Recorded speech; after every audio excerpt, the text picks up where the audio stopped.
পুরো পুরো ভারতের মানুষ প্রচণ্ড ধর্ম ভিত্তিক মানুষ। এই ধর্ম কিন্তু রাজনীতি ভিত্তিক ধর্ম নয়, এই ধর্ম মানুষের আস্থা বিশ্বাস। সেই আস্থা বিশ্বাস নিয়ে বিজেপি খেলছে ভয়ানক খেলা। এ খেলা যে কত ভয়ানক খেলা বিজেপি সেটা বুঝতে পারছে না, যে মানুষের আস্থা নিয়ে খেলতে গিয়ে ওরা মানুষকেই আখেরে চূড়ান্ত একটা বিশৃঙ্খলার মানে এরা এই শুভেন্দু অধিকারী 2020 সাল অবধি যেভাবে মুসলিমদের অনুষ্ঠানে গিয়েছেন, যেভাবে মুসলিমদের সঙ্গে থেকেছেন খেয়েছেন, সেই লোকটার এই পরিবর্তন, ওই যেটা বলছিলেন পাপ, ওই পাপেরই সহচর্যের ফল। ওই পাপ মুক্ত না হলে এই ভাবনা মুক্ত হবে না। ফলে মানুষে মানুষে যে বিভাজন, ওই যে কী নাম, নানা পাটেকরের একটা সিনেমা দেখেছিলেন মনে আছে, যেখানে ওই আঙুল থেতলে বললো এবার ভাগ কর কোনটা হিন্দুর রক্ত কোনটা মুসলিমের রক্ত। ওকে বলুন না যে ওর যদি কখনো হার্ট অ্যাটাক হয়, সেই সময় যদি কোনো একটা মুসলিম ওখানে থাকে, তার রক্ত যদি ওখানে লাগে, ওর বাবা মা কি বারণ করবেন যে তুমি মুসলিম রক্ত দিও না, নাকি বলবেন যে আমার ছেলে ভাই বাঁচাও আগে, তুমি মুসলিম হও, হিন্দু হও, তপশিলি জাতি হও, উপজাতি হও, কোনো যায়? বঙ্গ বিজেপি কিন্তু আরও একবার স্বপ্ন দেখছে 2026-এ বিধানসভায় আপ যেমন 27 বছর বাদে বিজেপি আপকে ধুয়ে মুছে সাফ করে দিয়েছে, ঠিক সেরকমভাবেই নাকি পাপ মুক্ত বাংলা গড়বে বিজেপি। কি বলবেন? না, পাপ মুক্ত বাংলা হবে, কিন্তু বিজেপি আসবে না, বিজেপির পাপ বেরিয়ে যাবে। বিজেপির যে বড় বড় পাপ আছে সেগুলো দেখুন, বিজেপির নেতারা বলে যে চোর চোর চোর, তৃণমূল চোর চোর চোর, আমরা চোর মুক্ত বাংলা করবো। মানে সত্যি কথা, বিজেপি খানিকটা সেটা করেছে। বিজেপি খানিকটা চোর মুক্ত বাংলা করেছে, যাকে যাকে চোর বলেছিল তাকে তাকে নিজের দলে নিয়ে নিয়েছে, এবং তাদের বড় বড় পজিশনও দিয়েছে। তার মধ্যে অন্যতম হচ্ছে একজন শুভেন্দু অধিকারী। শুভেন্দু অধিকারীকে চোর বলেছে, শুভেন্দু অধিকারীকে যার পর নাই তাই বলেছে। সেই শুভেন্দু অধিকারী আমাদের গুরুত্বপূর্ণ নেতৃত্ব ছিল, তাকে ওই দলে নিয়ে গিয়ে বলছে কি আমার দলে এসে তো দুর্নীতি করেনি। তার মানে সত্যি সত্যি তো ওরা চোর সাফাইয়ের কাজটা করে নিয়েছে। এখন তো আমার দলে আর চোরদের ভাষা অনুযায়ী, কারণ ওরা চোরদের ধরে নিয়েছে। সেটা হচ্ছে শুভেন্দু অধিকারী। আর একজন হচ্ছে সৌমিত্র খাঁ। চোর চোর চোর এত বললো, সেই সৌমিত্র খাঁকে নিয়ে গিয়ে ওরা বিজেপির রাজ্য সভাপতি করলো যুবর, আবার একই সঙ্গে এখন সাংসদ। চোর চোর কে বলেছিল? বিজেপি বলেছিল, আমরা বলিনি। তাই জন্য পাপমুক্ত বাংলা 2026-এ অবশ্যই হবে। তৃণমূল 250+ পাবে। যে পাপেরা মানুষের টাকা আটকে রেখেছে, মানুষের মাথার ছাদ আটকে রেখেছে, যে পাপেরা বাংলাকে এই বাজেটেও সম্পূর্ণভাবে একদম বঞ্চনার জায়গায় ফেলেছে, সেই পাপেরা এবার বিদায় হবে। 70টা আটকে রয়েছিল, 77টা পেয়েছিল। সেবার আমি বলেছিলাম যে যখন ভোটের অ্যানালিসিস চলছে, আমি বলেছিলাম দিলীপ ঘোষ এবার হয়তো 2 থেকে কিছুটা ওপরে উঠবে, দিলীপ ঘোষকে পদ্মভূষণ দেওয়া উচিত। সেই 77টা এবার 50-এর নিচে নেমে যাবে কিনা সন্দেহ, এবার 50-এর বেশি থাকবে কিনা সন্দেহ। এবার তৃণমূল কংগ্রেস 250+ পাচ্ছে। বাংলা পাপমুক্ত হবে, বিজেপির পাপ থেকে বাংলা মুক্ত হবে। বাজেট প্রসঙ্গেই আপনি এলেন, আজকে বাজেট পেশ, একেবারে বঙ্গের বাজেট পেশ। আমরা দেখেছিলাম কিছুদিন আগে সম্প্রতিকালে যখন কেন্দ্রের বাজেট পেশ হয়েছে, সেখানেও বাংলা অবশ্যই করে বঞ্চিত হয়েছে, এবং সেখানে মুসলমান সম্প্রদায়ের জন্য আমরা সেরকমভাবে বাজেট কিছু দেখতে পাইনি। বারংবার বঙ্গের বাজেট নিয়ে যখন কথা হচ্ছে, তখন বিধানসভা থেকে বেরিয়ে একেবারে শুভেন্দু অধিকারী প্রেস কনফারেন্স করে বললেন বাজেট মাদ্রাসামুখী, এবং সেই মাদ্রাসা যেখান থেকে ভারত বিরোধী কাজকর্ম সেখানে হয়। কি বলবেন? তাহলে ভারতের যে ইন্টেলিজেন্স, যেখানে ওই মনে আছে আমাদের যে সন্দেশখালি, সেখানে কী সব চকলেট বোমা ফোমা না কী সব পাওয়া গেছিলো, গর্ত খুঁড়ে এনএসজি না কী সব এসেছিলো, কোন টিম ফিম এসেছিলো, অত নাম ফামও জানি না, 1000 রকম টিম। তো মানে বোমার খোঁজার টিম এসেছিলো, যন্ত্র নিয়ে এসেছিলো, রোবট নিয়ে এসেছিলো। তা যখন ওই ছোটো পাতি বোমা, যেগুলো চকলেট বোমা কিনা সন্দেহ, সেগুলো খোঁজার জন্য ওরকম একটা খবর তৈরি করার জন্য, একটা অবয়ব তৈরি করার জন্য একটা রোবট নিয়ে এলো, তাহলে ঠিক সেইভাবেই ওরা চাইলেই এবার করতে পারে যে কোন মাদ্রাসায় কী হচ্ছে, করুক না, আমাদের তো কোনো অসুবিধা নেই। কিন্তু আপনি যখনই এই মাদ্রাসা ইকুয়ালস টু একটা সন্ত্রাসের জায়গা তৈরি করে দিচ্ছেন, তখন ওই my name is Khan but I am not a terrorist, ওই সিনেমাটা দেখতে বলুন। মানে এরা এই শুভেন্দু অধিকারী 2020 সাল অবধি যেভাবে মুসলিমদের অনুষ্ঠানে গিয়েছেন, যেভাবে মুসলিমদের সঙ্গে থেকেছেন খেয়েছেন, সেই লোকটার এই পরিবর্তন, ওই যেটা বলছিলেন পাপ, ওই পাপেরই সহচর্যের ফল। ওই পাপ মুক্ত না হলে এই ভাবনা মুক্ত হবে না। ফলে মানুষে মানুষে যে বিভাজন, ওই যে কী নাম, নানা পাটেকরের একটা সিনেমা দেখেছিলেন মনে আছে, যেখানে ওই আঙুল থেতলে বললো এবার ভাগ কর কোনটা হিন্দুর রক্ত কোনটা মুসলিমের রক্ত। ওকে বলুন না যে ওর যদি কখনো হার্ট অ্যাটাক হয়, সেই সময় যদি কোনো একটা মুসলিম ওখানে থাকে, তার রক্ত যদি ওখানে লাগে, ওর বাবা মা কি বারণ করবেন যে তুমি মুসলিম রক্ত দিও না, নাকি বলবেন যে আমার ছেলে ভাই বাঁচাও আগে, তুমি মুসলিম হও হিন্দু হও তপশিলি জাতি হও উপজাতি হও কোনো যায় আসে না। ফলে এরা রক্তের বাঁধনকে বোঝে না, এরা মানুষে মানুষে বিভাজন বোঝে।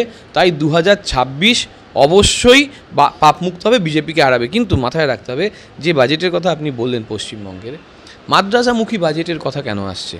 তার মানে কোথাও গিয়ে আপনি এক্সক্লুশন পলিটিক্সটা করছেন আর মমতা বন্দ্যোপাধ্যায় ইনক্লুশন পলিটিক্স করছেন।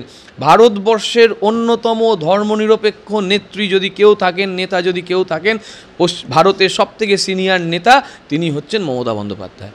তিনি যেমন আজকে আপনি এই দক্ষিণেশ্বরে এসছেন, দক্ষিণেশ্বরে স্কাই ওয়াক করেছেন, দক্ষিণেশ্বরের স্টেশন দক্ষিণেশ্বরের মন্দিরের আদলে করেছেন, যেটা তিনি যখন রেলমন্ত্রী ছিলেন, তেমনই তারাপীঠের উন্নয়ন করেছেন, তেমনই কালীঘাটের উন্নয়ন করছেন, তেমনই পশ্চিমবঙ্গের যে বিভিন্ন কালীবাড়ি থেকে শুরু করে বিভিন্ন যে সনাতনী যে মন্দিরগুলো আছে সেগুলোকে উনি উন্নত করছেন, তেমনই খ্রিস্টানদের জন্যও করছেন, তেমনই মুসলিমদের জন্যও করছেন। উনি সর্বধর্ম সমন্বয়ে রামকৃষ্ণদেবের যে আদর্শ, সেই আদর্শকে মেনে চলেন। মা সারদা দেবীর আদর্শ, সেই আদর্শকে মেনে চলেন, এবং সেই আদর্শের জন্য আজকের বাংলা আজও প্রতিবাদী বাংলা, আজকের বাংলা আজও জনগণকেন্দ্রিক বাংলা। আজকের বাংলায় তৃণমূল কংগ্রেস তাই মানুষের হয়ে, মানুষের মাঝে, মানুষের মতন করে থাকে, ওদের মতন সিকিউরিটি গার্ড নিয়ে অত থাকে না। কিন্তু বারংবার এই যে বিরোধী দলনেতার মুখ থেকে একেবারে সাম্প্রদায়িক বক্তব্য শুনতে পাচ্ছি, সেটা কি বলবেন? এই যে আপের হেরে যাওয়ার পর বাংলায় একেবারে তাদের যে বাঘের থাবা বসানোর যে মানে পরিকল্পনা, সেখান থেকে বলছেন 2026-এ ক্ষমতা এলে জেহাদিদের উল্টো করে ঝুলিয়ে মারা হবে, বারংবার সাম্প্রদায়িক মন্তব্য, কি বলবেন? বাঘ কালকেই একটা ধরা পড়ে ছেড়ে দিয়ে এসছে আর একটা বনের মধ্যে, ফলে বাঘ ধরা ছাড়া চলছে। এখন বীরবাহা হাঁসদাদি বাঘ মানে মন্ত্রী হয়েছেন, বন উন্নয়ন মন্ত্রী। আমি বীরবাহা হাঁসদাদিকে বলবো, দিদি চারিদিকে বাঘ আসছে, পশ্চিমবঙ্গ বাঘেদের জন্যও খুব ভালো স্থান হয়েছে, তো বাঘেদের একটু খেয়াল রাখো যাতে করে বাঘেরা এদিক ওদিক ঘুরে না বেড়ায় আর কি বেশি বেশি করে। মুশকিল যেটা হচ্ছে যে পশ্চিমবঙ্গে যাকে বাংলার বাঘ বলা হতো, তাকে আজ অবধি এরা পদ্মশ্রী দিতে পারেনি, শ্যামাপ্রসাদ মুখোপাধ্যায়কে পদ্মশ্রী পদ্মভূষণ দিতে পারেনি। এদিকে শ্যামাপ্রসাদ মুখোপাধ্যায়ের নামে ক্ষীর খাচ্ছে, আবার মিথ্যে খবর তৈরি করছে যে শ্যামাপ্রসাদ মুখোপাধ্যায় নাকি পশ্চিমবঙ্গে বেঁচে গেছে। যারা ইতিহাস পড়ে না, ইতিহাস জানে না, তাদের কাছে কিছু বলার নেই। কিন্তু এই যে জেহাদি শব্দ, কিন্তু এই যে মুসলিমদেরকে আদার করে দেওয়া, মানে অন্য ধরনের করে দেওয়া, অন্য রকমের করে দেওয়া, এইটা ওরা যত করবে তত ওদের মুখোশ খুলে যাবে যে ওরা মূলত এক ধরনের সন্ত্রাসের সৃষ্টির দিকেই পথে নিয়ে যাচ্ছে বাংলাকে। মানুষ সচেতন হয়ে যাবে। পশ্চিমবঙ্গের মানুষ না ওরকম হিন্দি হার্টবেল্টের মতন মানে কি বলবো, নেগেটিভ জায়গায় বাস করে না, অনেক ইনক্লুসিভ পশ্চিমবঙ্গের মানুষ। পশ্চিমবঙ্গের মানুষ রক্তের উপর বিশ্বাস করে, পশ্চিমবঙ্গের মানুষ ভালোবাসার উপর বিশ্বাস করে, মানবতার উপর বিশ্বাস করে, যার নেতৃত্ব দিচ্ছেন মমতা বন্দ্যোপাধ্যায়। ফলে যত শুভেন্দু অধিকারী বলবে তত পশ্চিমবঙ্গের লাভ, যত পশ্চিমবঙ্গের লাভ তত বিজেপির এখান থেকে দূরে যাবে। ফলে ওই তোমার প্রথম কথাতেই ফিরছি, 26-এ আবার পাপ মুক্তি হবে। পশ্চিমবঙ্গ থেকে বিজেপির যেটুকু আসন আছে সেটুকু আরও কমতে কমতে শেষের দিকে নিয়ে যাওয়া হবে, তৃণমূল আরও শক্তিশালী হবে। ফলে ও বলুক, ও তো নন্দীগ্রামেও বলেছিল ওরা 30 থেকে শুরু করবে, আমরা 70 থেকে শুরু করব। ফলে ওকে প্রমাণ করতে হচ্ছে ও কত বড় বিজেপি। যে লোকটি সবসময় আগে মুসলিমদের নিয়ে ঘিরে ফিরে থাকতো, যে দরগায় গেছে, যে বিভিন্ন অনুষ্ঠানে মুসলিমদের গেছে, যে হজ যাত্রীদের জন্য আলাদা ব্যবস্থা করেছে, সেই লোকটা আজকে যখন ওই ট্রান্সপোর্ট মিনিস্টার ছিল বা ওই জাতীয় পদে ছিল, তখন ও মুসলিমদের জন্য এই হজ পিলগ্রিমদের জন্য আলাদা ব্যবস্থাপনা করেছে, তখন কিন্তু বিরোধিতা করেনি। ছেড়ে দাও, রাজনীতি করার সময় ও মুসলিমদের একটা ছবি বার করো, এখনই শুভেন্দু অধিকারী উইয়ারিং ফেজ গুগলে সার্চ মারো, দেখবে গড়ে পড়তায় অনুষ্ঠান আছে, যে অনুষ্ঠানে মুসলিমদের অনুষ্ঠানে ও ছিল। এরকম শবে বারাত কালকে আসছে, শবে বারাতে শুভেন্দু অধিকারীর খোঁজ করো, অনলাইনে ভর্তি ছবি পেয়ে যাবে।